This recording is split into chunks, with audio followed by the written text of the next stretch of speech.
Hi, my name is Greg Herren, and this is the first time I've ever done some kind of video blogging type thing. So if I don't look at the camera or if I'm rambling or whatever, bear with me. I'm here to talk to you today about my book Dark Tide, which is a YA book set on the Gulf Coast of Alabama and one summer, and it's I think my sixth or seventh YA slash new adult type book.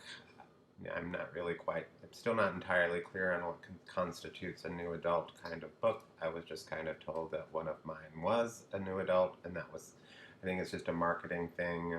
I'm just assuming it's about college kids or kids from their after high school through their early 20s. I'm now in my 50s, so they do seem like kids to me, but that's beside the point.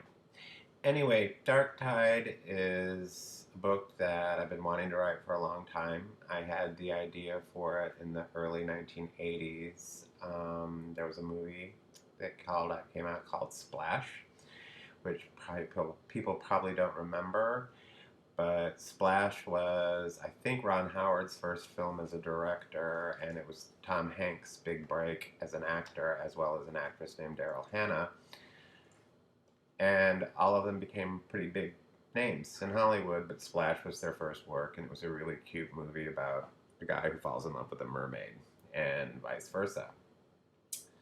Well, she falls in love with him, not vice versa, I suppose. Anyway, it was a cute, charming little funny love story, and afterwards it got me to thinking with some friends after we saw it and had a few beers and whatever, it was college.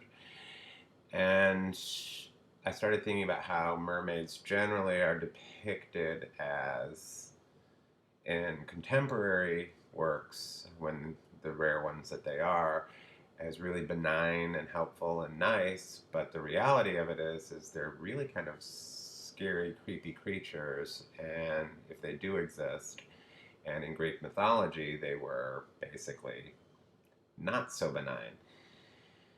And then I had this idea, and I wrote it down about a kid who comes to work as a lifeguard one summer at a place on the Gulf Coast, and called Mermaid Inn on Mermaid Bay. And I've just always liked the idea, but I never really was quite sure how to actualize it into a novel. And I always called it Mermaid Inn. And I pitched it to my publisher a couple of years ago, and they really liked the idea, but they hated the title. And so they came up with a new title for it called Dark Tide, which is actually much better than Mermaid Inn. And I really am pleased with the book. It was a stretch for me. It was trying something different than what I usually do.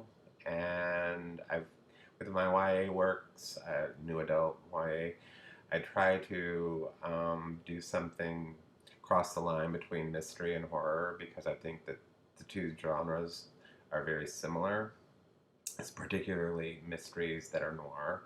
So I was trying to approach this from more of a noir horror type, even though there's also a very mystery that drives the plot. So I'm just going to read like a little bit of it and hope that you like it, and I hope that my voice isn't as annoying as I think it sounds as it is, and I hope that you don't mind the fact that you can see how filthy my kitchen is behind me, because I work in my kitchen. And so just give me a break and check out the book. You can also, it's available as print book, it's available as an ebook through all the usual suspects, and of course you can go onto the Amazon website or the Bold Strokes website and look it up, and you can like read the first chapter, I believe, or at least the first 5 or 10 pages. And I hope you like it, and I hope that you buy it, because I need the money. All right, so here we go. The engine of my pickup truck made a weird coughing noise just as I came around a curve in the highway on the Alabama Gulf Coast, and I saw Mermaid Inn for the first time.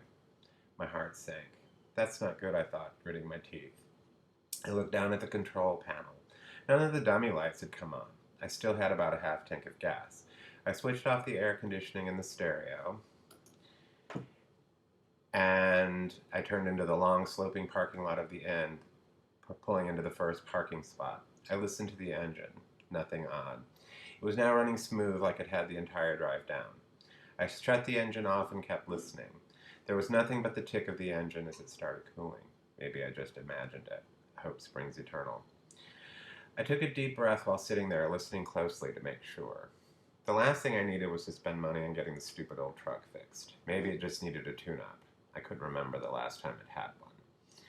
Dad gave me the truck when I turned 16. It had been his work truck since before I was born. It was 2 years older than I am.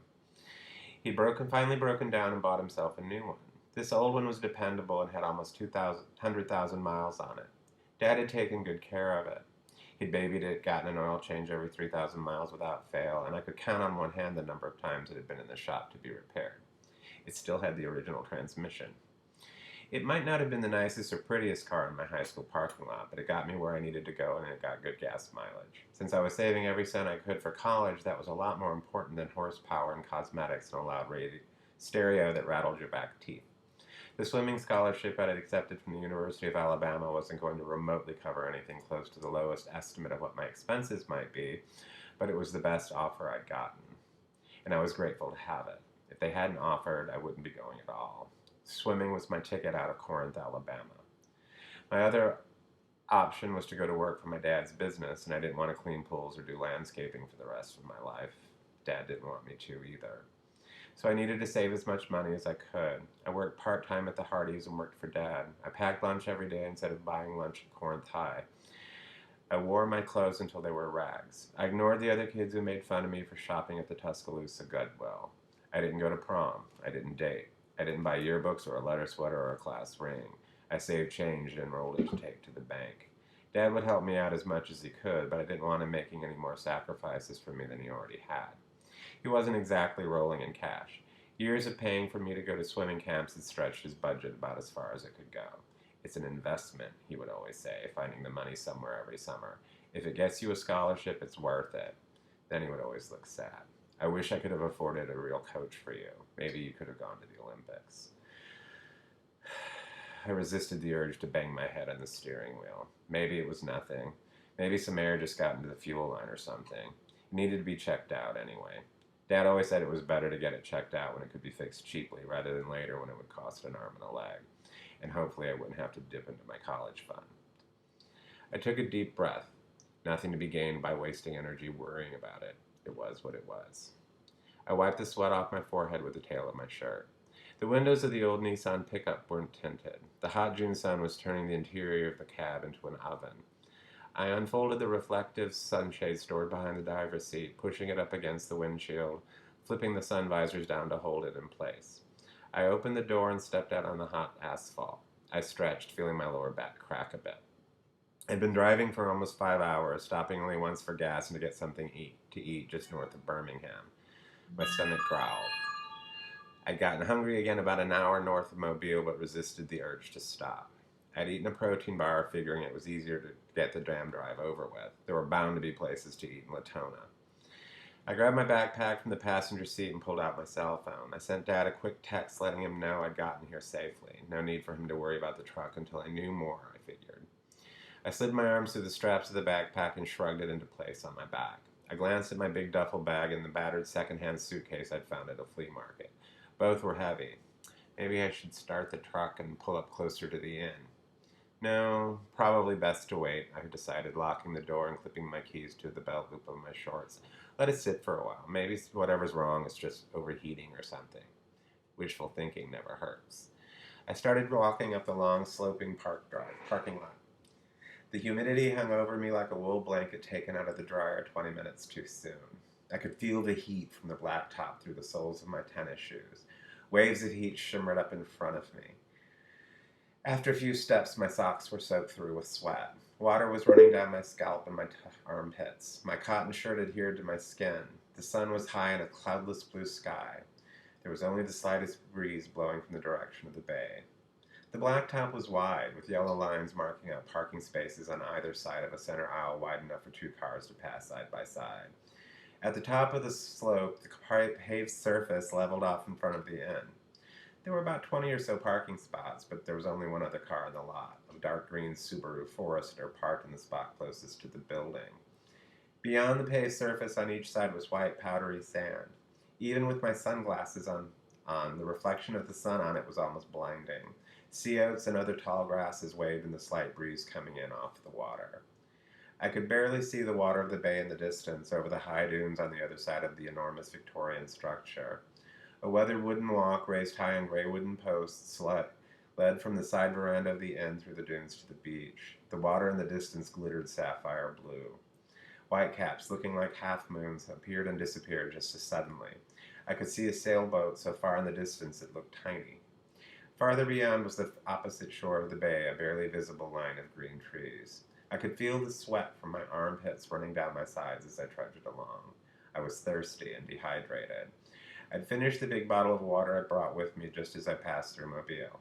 Should have stopped and gotten another one, I berated myself. It felt like every drop of water in my body was coming out through my pores. My stomach growled again, and I gritted my teeth. The parking lot should be full, shouldn't it? You'd think there wouldn't be a vacant room on the Gulf Coast in June, I thought when I was about halfway up the slight slope. I wiped my forehead with the tail of my shirt again. I could hear waves lapping at the shore behind the inn. Gulls cried as they circled overhead, looking for food. A car passed on the road behind me with some Beyoncé song blaring out the window so loud the bass made my teeth rattle.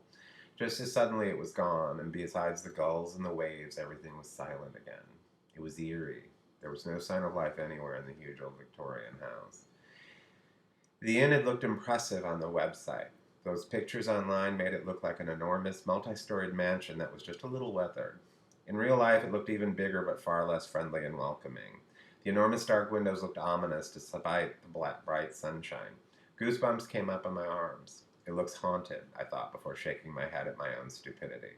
There's no such thing as ghosts. Or mermaids either, for that matter.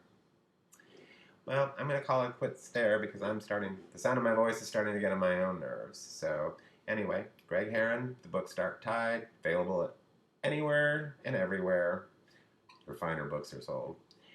And hope you enjoy it, hope you buy it, and thanks for listening to me for 12 and a half minutes. Thanks, bye.